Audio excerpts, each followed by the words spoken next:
सभी साथियों को क्रांतिकारी जय भीम, जय भारत, जय संविधान, जय मान्यवर साहब नासीराम।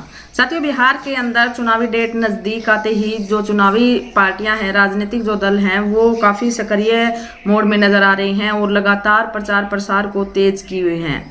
6 नवंबर को आप सभी को पता है कि वोटिंग होने वाली है और इसको लेकर सभी राजनीतिक दल काफी एक्टिव नजर आ रहे हैं और लगातार दिन रात मेहनत कर रहे हैं और कैसे वो जो वोटर्स हैं उनको अपने फेवर में करें, इसके लिए रणनीतियां और प्लानिंगों के तहत जनसभाओं को संबोधित कर रहे हैं। काफ़ी पार्टियों की तरफ से आप देखेंगे कि जो उनके मैनिफेस्टो हैं, जो चुनावी जो वादे हैं, उनको लेकर वो मैदान के अंदर उतर चुके हैं। कल साथियों हमने जिक्र किया था कि तेजस्वी यादव की तरफ से जो 20 पॉइंट मेन मुख्य जिनको लेकर वो मैदान के अंदर उतरे हैं, को लेकर खूब चर्चाएं की जा रही हैं। अभी आप देखेंगे कि चंद्रशेखर आजाद जी जो अभी तक उत्तर प्रदेश के अंदर जनसभाएं कर रहे थे और काफी समय से उत्तर प्रदेश के अंदर वो बूथ लेवल की मीटिंगों को कर रहे थे और काफी जनसभाएं उत्तर प्रदेश के अंदर उनकी चल रही थी और बिहार के अंदर अभी तक चंद्रशेखर आजाद जी की एंट्री नहीं हुई थी। लेकिन अभी चंद्रशेखर आजाद जी बिहार के अंदर एंट्री करने वाले हैं। साथियों, बिहार के अंदर वो जनसभाओं को संबोधित करेंगे, रोड शो करेंगे और जो जेडीए के समर्थन में वो वोटों की अपील करेंगे। साथियों, बिहार के अंदर आप सभी को पता है कि चंद्रशेखर आजाद जी, स्वामी प्रसाद मौर्य जी, असदुद्दीन ओवैसी तीनों ही चेहरे मिलकर बड़े लीडर्स एक साथ एक मंच के नीचे एक अलायंस उन्होंने बनाया है, ग्रांड डेमोक्रेटिक अलायंस। साथियों, ये तीसरा जो विकल्प बिहार के अंदर उभरा है, खूब चर्चाएं इस अलायंस की जा रही है। बिहार के अंदर इस अलायंस की जो वोटिंग होगी और जो रिजल्ट आएंगे और वहां का जो मुख्यमंत्री बनेगा, इस पूरी प्रक्रिया में साथियों ये अलायंस अहम भूमिका निभाने वाला है। ये प्रतिक्रियाएं काफी लोगों की आ रही है। साथियों, चंद्रशेखर आजाद जी अब बिहार के चुनाव प्रचार प्रसार में नजर आएंगे। 1 नवंबर को चंद्रशेखर आजाद जी बिहार पहुंचेंगे। यहाँ दरभंगा एयरपोर्ट जो है वहां पर वो पहुंचेंगे और उसके बाद उनकी जनसभाएं होंगी। साथियों, 1 तारीख को जो बताया जा रहा है कि सहरसा बस्ती ईदगाह के मैदान में उनकी बड़ी जनसभा होगी। वहीं पर 2 नवंबर को आरोही जो विधानसभा क्षेत्र है वहां पर एक बड़ी जनसभा को संबोधित करेंगे। 3 नवंबर को साथियों उनका रोड शो है और जनसभाओं को संबोधित करते हुए जो कैंडिडेट वहां पर उतारे गए हैं उनके समर्थन में वो वोटों की अपील करेंगे।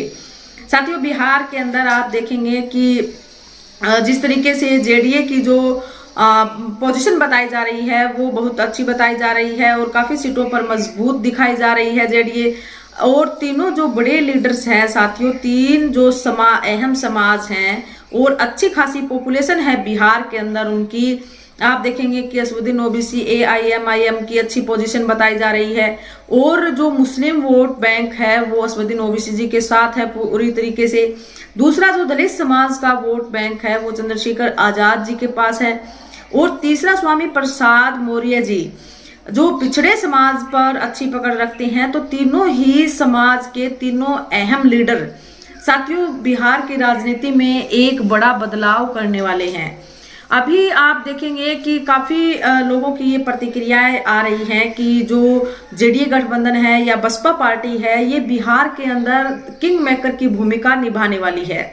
अब जो आम लोगों की प्रतिक्रियाएं हैं, खासकर बहुजन समाज के लोगों की प्रतिक्रियाएं हैं, वो कितनी सही साबित होती है ये साथियों समय बताएगा।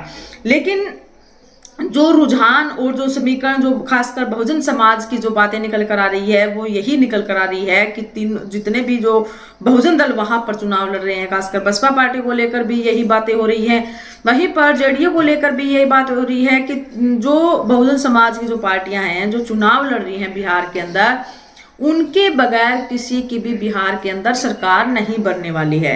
243 सीटें हैं बिहार के अंदर, आप सभी को पता है, और बहुमत के लिए 122 सीटें चाहिए। 122 सीटें लेने वाला कोई भी राजनीतिक दल वहां पर मौजूद नहीं है, चाहे फिर वो एनडीए हो या फिर महागठबंधन हो। दोनों में से किसी दल को भी बहुमत हासिल नहीं होगा। जो किंग मेकर की भूमिका अदा करेगी वो बसपा पार्टी और जो जेडीए गठबंधन बना है ये। साथ में साथ बिहार के अंदर आप देखेंगे कि जो प्रतिक्रियाएं आ रही हैं, जो रुझान आ रहे हैं, असदुद्दीन ओबीसी के फेवर में भी आ रहे हैं। काफी सीटों पर असदुद्दीन ओबीसी को मजबूत बताया जा रहा है और वो वहां पर जीत हासिल करेंगे। खासकर वो एरिया जहां पर मुस्लिम वोट बैंक अच्छा खासा है और दलित समाज का वोट बैंक अच्छा खासा है। और दोनों ही जो दलित समाज है, मुस्लिम समाज का वोट बैंक है, वो निर्णायक वोट बैंक होता है साथियों। जिस भी पार्टी और जिस भी दल के साथ, कैंडिडेट के साथ जो दलित समाज और मुस्लिम समाज का वोट बैंक आ जाए साथियों, उसकी जीत निश्चित है। और ये केवल बिहार के अंदर ही नहीं, हर एक राज्य के अंदर ऐसे समीकरण देखे जाते हैं जहां पर दलित समाज का जो वोट बैंक होता है वो निर्णायक वोट बैंक होता है साथियों।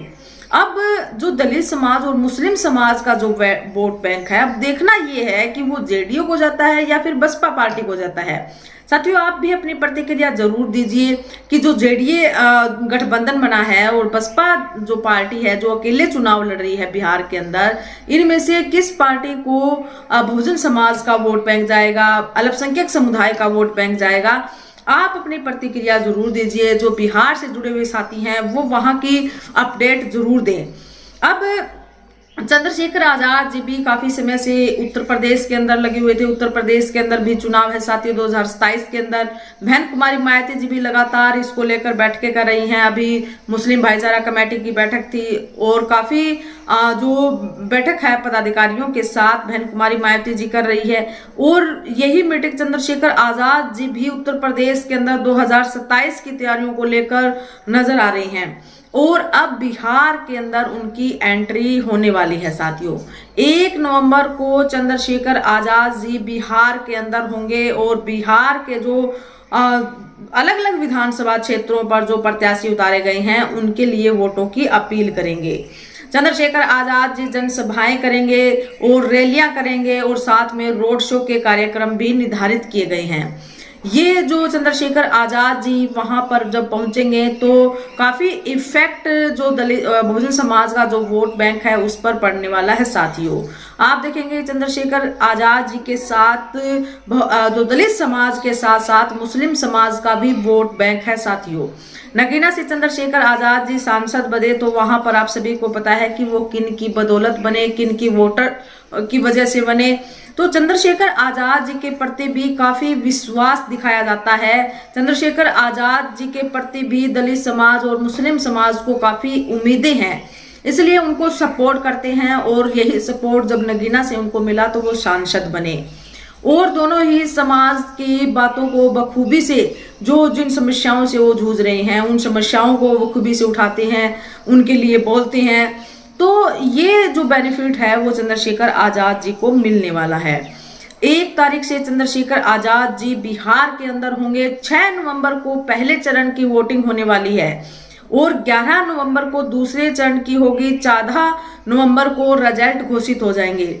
6 नवंबर के दिन जैसे जैसे नजदीक आ रहे हैं चुनावी प्रचार प्रसार तेज गति से होने लगा है और अब जो बड़े लीडर्स हैं वो बिहार के अंदर एंट्री करने वाले हैं। इसमें प्रमुख नाम जो चंद्रशेखर आजाद जी का है, बहन कुमारी मायावती जी भी बताई जा रही है कि 1 नवंबर तक वो बिहार के अंदर आएंगी और स्टार प्रचारकों की लिस्ट में आप देखेंगे कि बहन कुमारी मायावती जी का नाम है।